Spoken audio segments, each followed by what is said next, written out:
Russia isn't achieving the quick victory they hoped, but they are gaining ground. Retired Lieutenant Colonel Daniel Davis is back with us tonight. He's now Senior Fellow with Defense Priorities. Colonel, is the East slipping away permanently?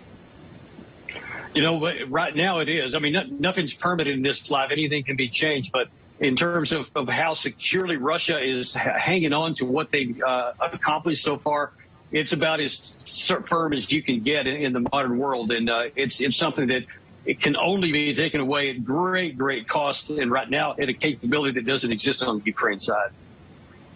It looks like they're about to encircle about 12,000 Ukrainian troops. What would they do with them? Yeah, right now that they are in the several Donetsk area up in what I call the northern shoulder of the Donbas fight, there are between 10 and 12,000 Ukrainian troops that have been defending there that are at risk of being completely cut off as Russia is trying to go in behind them and come in from the north and then meet their troops in the south to completely cut that off. If that happens, you're going to see basically the same thing you saw in Mariupol, where there was about 8,000 Russian troops. Once they get cut off, they no longer have the ability to resupply, to get casualties out, to get new ammunition in, water, food, any of those things. And it's only a matter of time before they run out of ammunition or are slowly destroyed. And that's what really they're at risk of. And we'll see in the next probably just a few days if Ukraine is going to risk that or if they're going to get the troops out of there while they still have a chance. The New York Times just put out a piece that some Ukrainians, they volunteered, they wanted to save their hometowns, and I think everybody would understand that. But now they have been shipped off to the east. Many feel unprepared. They want this ended. They want to go home, basically. We know that Russia has morale issues, but is Ukraine developing the same morale issues? Well, they're developing different kind of morale issues, and you know, we got to admit that. You know, a lot of the stuff on the Russian side is hearsay because in terms of tactical capacity, I don't see much evidence of it. So we can assume that some guys don't like to be there. But the problem on the Ukraine side is that they are suffering so many casualties at such a high rate right now. Zelensky admitted just 2 days ago that they're losing up to 100 dead per day, 500 wounded per day. You just can't sustain that. And so that's the reason why that Ukraine has taken these territorial defense forces, which had volunteered to defend way in the west of the country, and shifted them up because they're just running out of people to defend themselves. Colonel, you called this pretty early right here on the show, saying the East looks like it's maybe going to be unsavable. You wrote, quote, "No one wants to cede a kilometer of territory to a hostile power, but refusing to consider such a deal could wind up costing Kyiv more than the fifth of its territory and tens of thousands more of its citizens."